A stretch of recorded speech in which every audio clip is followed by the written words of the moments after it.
আসসালামু আলাইকুম প্রিয় সপ্তম শ্রেণীর শিক্ষার্থীবৃন্দ, আশা করি সবাই ভালো আছো। অনুশীলনী 2.2 এর প্রথম ক্লাসে তোমাদের সবাইকে স্বাগত। প্রথম ক্লাসে আমরা এই অধ্যায়ের মূল বইয়ের 1, 2, 3 এবং 4 নম্বর অঙ্ক করব। এই 4টি অঙ্কই খুবই সহজ অঙ্ক। এই অধ্যায়ে তোমরা জানো যে লাভ ক্ষতি নিয়ে আলোচনা করা হয়েছে। লাভ কি ক্ষতি কি এটা সবাই বোঝে, তাই না? বলে পাগলও বোঝে নিজের লাভ। তো লাভ কখন হয়? লাভ তখনই হয় যখন তুমি একটা পণ্য কিনছো, এই ক্রয় মূল্য থেকে ওই পণ্যটা তুমি যখন বিক্রয় করছো তখন বিক্রয় মূল্য বেশি হয়েছে, তোমার লাভ হয়েছে। তার মানে লাভের ক্ষেত্রে আমরা বলতে পারি যে বিক্রয় মূল্য বেশি হবে। তার মানে বিক্রয় মূল্য মাইনাস ক্রয় মূল্য, এটা হচ্ছে লাভ হয়েছে যখন। আর ক্ষতিটা কি? ক্ষতি উল্টো। তার মানে তুমি যেই টাকা দিয়ে কিনছো তার চেয়ে কম টাকায় বিক্রয় করছো। তাহলে ক্ষতির ক্ষেত্রে আমরা বলতে পারি ক্ষতি সমান সমান কি? ক্রয় মূল্য বেশি, তাহলে ক্রয় মূল্য থেকে বিক্রয় মূল্য বিয়োগ করলে ক্ষতি হয়। ওকে, তো এই কনসেপ্টটাই কিন্তু আমরা এখানে কাজে লাগাবো এই অঙ্কের ক্ষেত্রে। তো চলো শুরু করা যাক। আমাদের 1 নম্বর অঙ্কে বলছে একজন দোকানদার প্রতি মিটার 200 টাকা দরে 5 মিটার কাপড় কিনে প্রতি মিটার 225 টাকা দরে বিক্রয় করলে কত লাভ হয়েছে? অঙ্কটাতে কি বলছে দেখো, প্রতি মিটার 200 টাকাতে কিনছে, টোটাল কিনছে 5 মিটার কাপড় কিনছে, আবার প্রতি মিটার 225 টাকা করে বিক্রি করছে। কত মিটার বিক্রি করছে? 5 মিটারই। যেহেতু সে 5 মিটারই কিনছে, তাহলে তার লাভ হয়েছে কত? এখানে যে লাভ হয়েছে এটা কিন্তু নিঃসন্দেহে, কারণ 200 টাকা দিয়ে কিনছে 1 মিটার, আর 1 মিটার বিক্রি করছে 225 টাকা দিয়ে, তাহলে বিক্রয় মূল্য বেশি, তাহলে লাভ হয়েছে। এই টোটাল কত টাকা লাভ হয়েছে সেটা আমাদের বের করতে হবে। এখান থেকে অঙ্কটা আমরা দুইটা ওয়েতে করতে পারি। আমি দুইটা নিয়মই তোমাদের দেখাই, তোমাদের যেটা ভালো লাগবে তোমরা সেটাই করবা। প্রথমে আমরা লিখতে পারি, দেখো যে দেওয়া আছে প্রতি মিটার মানে 1 মিটার কাপড়ের ক্রয় মূল্য, তাই না? তো লিখতে পারি দেওয়া আছে প্রতি মিটার মানে কি 1 মিটার, তাই না? তাহলে 1 মিটার কাপড়ের ক্রয় মূল্য। ওকে, 1 মিটার কাপড়ের ক্রয় মূল্য কত দেওয়া আছে? 200 টাকা। তাহলে সে কিনছে কত মিটার বলতো? 5 মিটার কাপড় কিনছে। তাহলে 5 মিটার কাপড়ের ক্রয় মূল্য বেশি হবে, 200 সাথে 5 গুণ হবে, এত টাকা। তাহলে কত হচ্ছে? 5-এর সাথে 200 গুণ করলে 1000। এই 1000 টাকা দিয়ে সে টোটাল 5 মিটার কাপড় কিনছে। এবার 5 মিটার কাপড় কত টাকায় বিক্রি করছে এটা আমরা দেখি। আবার কি দেওয়া আছে? আবার 1 মিটার কাপড়ের বিক্রয় মূল্য সমান সমান কত? 225 টাকা। এটা কিন্তু দেওয়া আছে, এই যে 1 মিটার কাপড় সে 225 টাকায় বিক্রি করছে। তাহলে এই যে 5 মিটার কাপড় কিনছিল, 5 মিটার কত টাকা দিয়ে বিক্রি করছে সেটা দেখি। তাহলে 5 মিটার কাপড়ের বিক্রয় মূল্য কত আসতেছে? বেশি হবে, 225-এর সাথে 5 গুণ হবে, এত টাকা। তাহলে কত হচ্ছে? 225-এর সাথে 5 গুণ করলে 5 200 1000, আর 5 25 125, তাহলে 1125 টাকা, তাই না? এটা হচ্ছে 5 মিটার কাপড়ের বিক্রয় মূল্য। এখন লাভ কত হয়েছে? লাভ কত হয়েছে? এই যে বিক্রয় মূল্য বেশি, তাহলে বিক্রয় মূল্য থেকে ক্রয় মূল্য বাদ দিয়ে দিই, তাহলে আমরা পেয়ে যাব লাভ। তাহলে অতএব লাভ সমান সমান 1125 মাইনাস 1000 টাকা। এই যে বিক্রয় মূল্য থেকে ক্রয় মূল্য বাদ দিয়ে দিয়েছি, কত থাকতেছে? 1125 থেকে 1000 গেলে 125 টাকা। এই 125 টাকা তার লাভ হয়েছে। আশা করি খুব সহজে তোমরা এটা বুঝতে পেরেছো। এটা হচ্ছে একটা নিয়ম। আর একটা নিয়মে কিভাবে করা যায় সেটা হচ্ছে, এখানে দেখো আমি 5 মিটারের ক্রয় মূল্য একসাথে বের করছি, 5 মিটারের বিক্রয় মূল্য একসাথে বের করছি, করে আমি জাস্ট লাভটা বের করছি। আর দ্বিতীয় যে প্রসেস বা দ্বিতীয় যে নিয়ম সেটা তোমরা কিভাবে করতে পারো, 1 মিটারে কত টাকা লাভ হয়? 1 মিটার কিনছিল 200 টাকা দিয়ে, আর 1 মিটার বিক্রি করছিল 225 টাকা দিয়ে, তাহলে 1 মিটারে লাভ হয় কয় টাকা? 225 থেকে 200 টাকা বাদ দাও, যে 25 টাকা 1 মিটারে লাভ, আর 5 মিটারে লাভ হয় কত সেটা একটু দেখি। সেটা আমরা লিখতে পারি কি, দ্বিতীয় নিয়ম, যে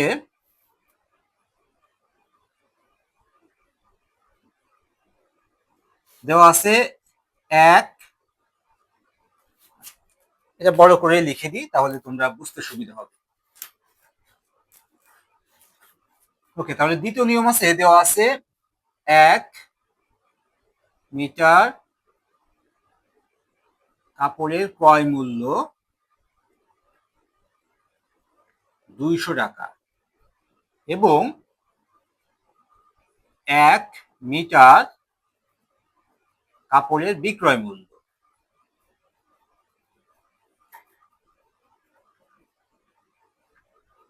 কত, 225 টাকা। এটা তো দেওয়া আছে, তাহলে 1 মিটার কাপড়ে লাভ হয় কত সেটা আমরা দেখি।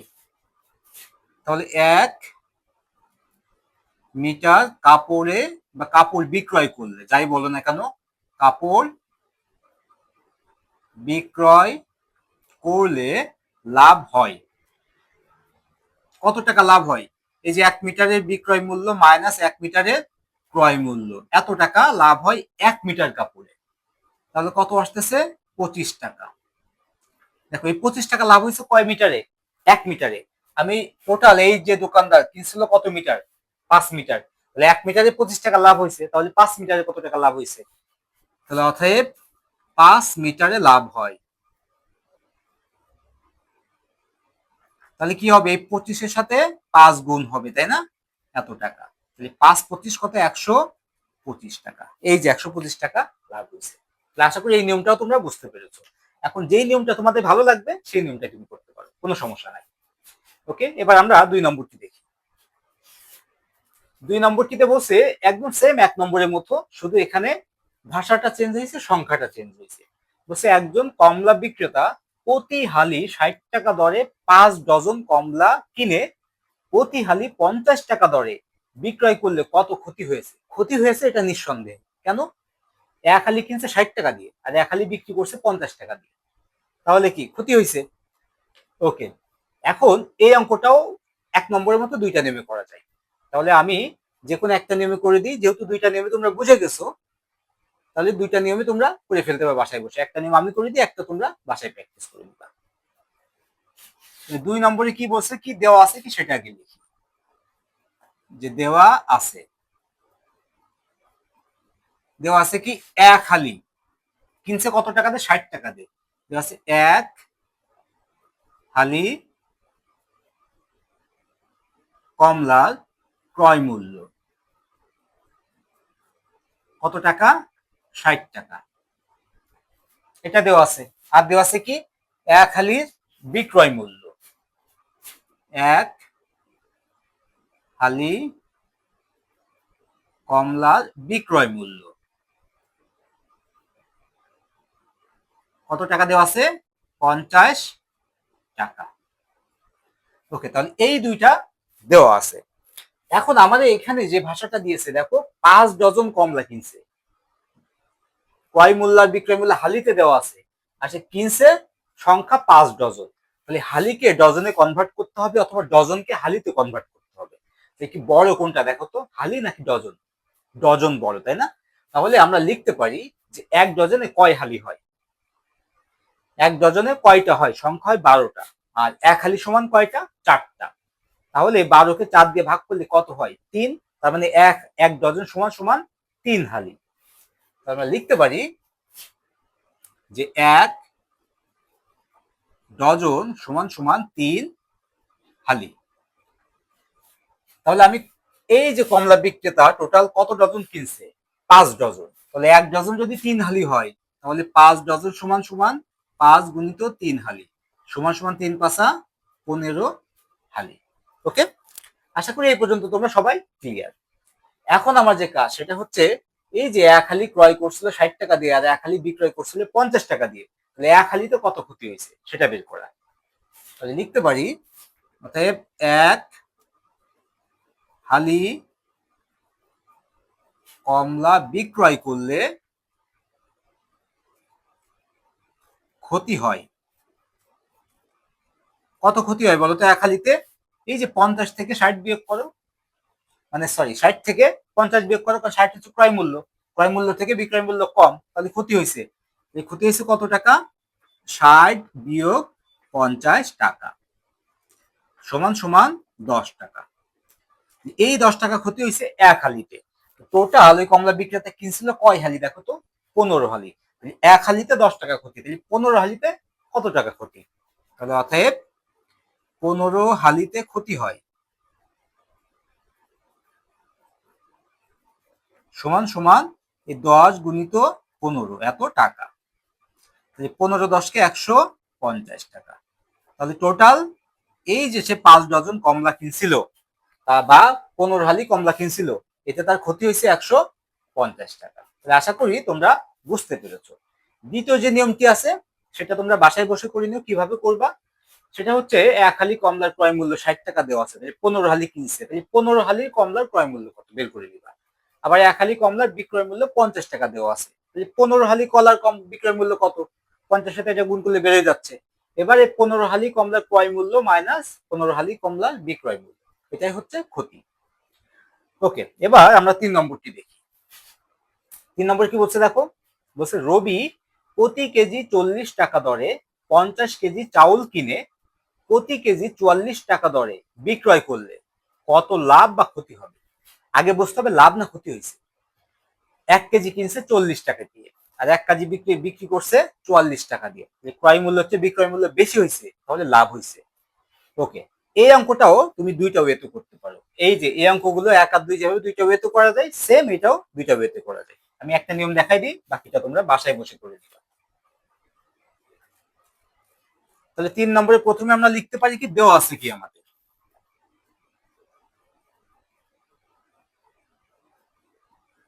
দেওয়া আছে 1 কেজি চালের ক্রয় মূল্য, তাই না?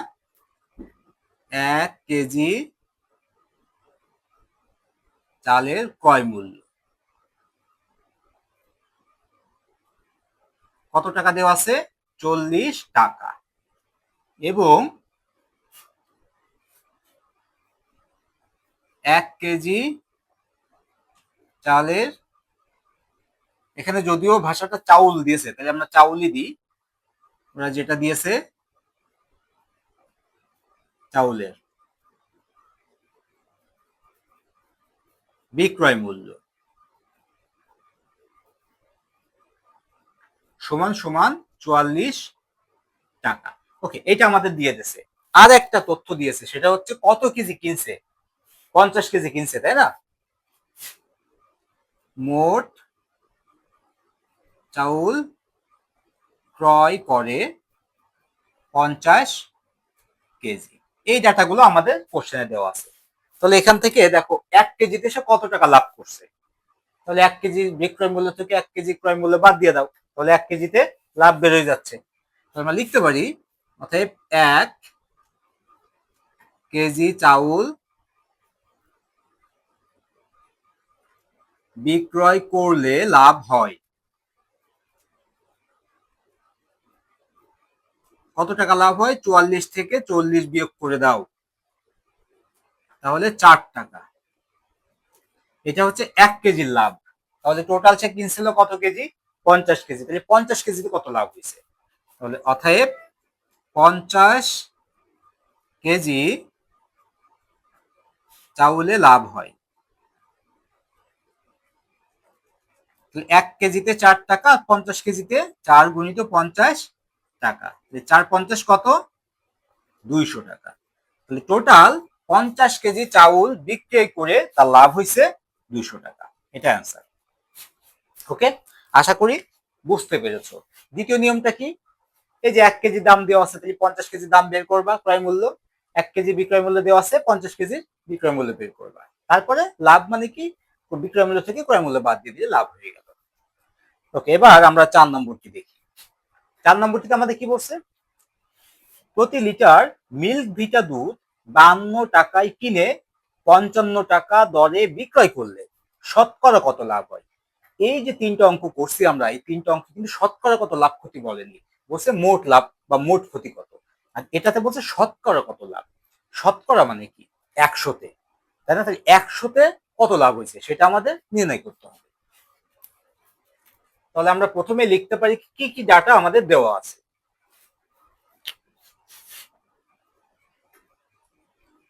তাহলে দেওয়া আছে কি আমাদের যে 1 লিটার মিল্কভিটা দুধের ক্রয় মূল্য, 1 লিটার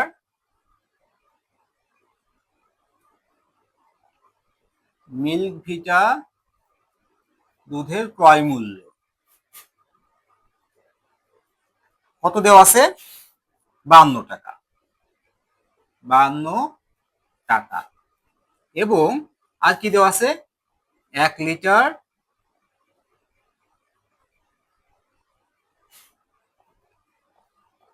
মিল্কভিটা দুধের বিক্রয় মূল্য কত দেওয়া আছে? 55 টাকা। ওকে, এই ডাটা আমাদের দেওয়া আছে। এখান থেকে আমাদের বলছে কি শতকরা কত লাভ হয়। তো দেখো লাভ হয়েছে এটা নিঃসন্দেহে, কারণ বিক্রয় মূল্য বেশি ক্রয় মূল্য থেকে। তাহলে লাভ কত হয়েছে সেটা আমরা একটু দেখি। তাহলে অতএব লাভ, লাভ হয় এই যে বিক্রয় মূল্য থেকে ক্রয় মূল্যটা বাদ দিয়ে দিলাম, তাহলে লাভ হয়েছে কত? 55 থেকে 52 গেলে 3 টাকা লাভ হয়েছে। ওকে, আশা করি এইটুকু তোমরা সবাই বুঝতে পারছো। এখন আমাদের বলছে কি শতকরা কত লাভ হয়েছে, 100 টাকায় কত লাভ হয়েছে। তার মানে তুমি যদি 100 টাকা ইনভেস্ট করতে তাহলে তুমি কত টাকা লাভ পেতে। এখন দেখো তো এই যে 3 টাকা লাভ করতে গেলে টোটাল কয় টাকা ইনভেস্ট করা লাগছে। ইনভেস্ট মানে কি, যে টাকা দিয়ে তুমি কিনছো। দেখো তো এই 52 টাকা ইনভেস্ট করা লাগছে, তোমার 52 টাকা দিয়ে কিনছো, 52 টাকা দিয়ে কেনার ফলেই তো তোমার 3 টাকা লাভ হয়েছে। তাহলে আমরা লিখতে পারি না যে 52 টাকায় লাভ হয় 3 টাকা, 1 টাকায় লাভ হয় কত, আর 100 টাকায় লাভ হয় কত। আমরা লিখবো কি, অতএব 52 টাকায় লাভ হয় 3 টাকা। ওকে, তাহলে 1 টাকায় লাভ হয়, 1 টাকায় লাভ কি কম না বেশি হবে? কম হবে। কম হলে কি হয়, এটা ভাগ হয়ে যায় 52 টাকা। এবার আমাদের শতকরা যেহেতু বলছে, তাহলে অর্থাৎ 100 টাকায় লাভ হয়। 100 টাকায় লাভ কি বেশি না কম হবে? বেশি হবে। বেশি হলে উপরের সাথে গুণ হয়, 3 গুণিত 100 ডিভাইডেড বাই 52 টাকা। ওকে, এটা হচ্ছে লাভ আমাদের। এখন যদি কাটাকাটি করতে হয়, 3 দিয়ে তুমি 52 কি কাটতে পারবা? যায় না কাটা, 3 সুতরাং 51 হয় না। ওকে, তাহলে 100 কে তুমি 2 দিয়ে কাটতে পারো, আবার 4 দিয়েও কাটতে পারো। 4 25 100, 52 কি 4 দিয়ে কাটা যায় কিনা? 2 দিয়ে তো অবশ্যই কাটা যাবে, যেহেতু সে জোড় সংখ্যা। 4 দিয়ে কাটলে 4 তেরো 52, তাই না? 13 13 26, 26 26 52। তাহলে এটা আর এটা দুইটাকে আমি 4 দিয়ে কাটতে পারি। তাহলে 4 13 52, আর এখানে থাকতেছে 4 25 100। তাহলে দেখো তো কত থাকে, 3 25 75/13 টাকা, তাই না? এখন তুমি এইভাবেও রাখতে পারো, তবে নিয়মটা হচ্ছে যে এটা যেহেতু একটা অপ্রকৃত ভগ্নাংশ, এটাকে মিশ্র ভগ্নাংশে পরিণত করে রাখা। সিস্টেমটা কি, ভাগ করো, তাহলে কতবার যায়? 4 তেরো 52, 5 তেরো 65, 6 তেরো 78, 6 বার নিলে বেশি হচ্ছে, তাহলে 5 বার নাও, 5 তেরো 65, 75 থেকে 65 গেলে কত থাকে? 10। 13 তো 10 এর মধ্যে যায় না, তাহলে 5 পূর্ণ 10/13। এইটাকে আমরা লিখতে পারি কি, 5 পূর্ণ 10/13 টাকা। এই টাকা মানে কি, এটাকে পার্সেন্টও লেখা যায়, কারণ এটা শতকরা। তাহলে আমাদের বলছে কি শতকরা কত লাভ হয়, তাহলে শতকরা 5 পূর্ণ 10/13 টাকা লাভ হয়। আশা করি এই অঙ্কটাও তোমরা খুব সহজে বুঝতে পেরেছো। তো আজকে এ পর্যন্তই। পরবর্তী ক্লাসে ইনশাল্লাহ আমরা এই অধ্যায়ের পরবর্তী যে অঙ্কগুলো আছে সেগুলো নিয়ে কথা বলবো। সে পর্যন্ত সবাই ভালো থেকো। আল্লাহ হাফেজ।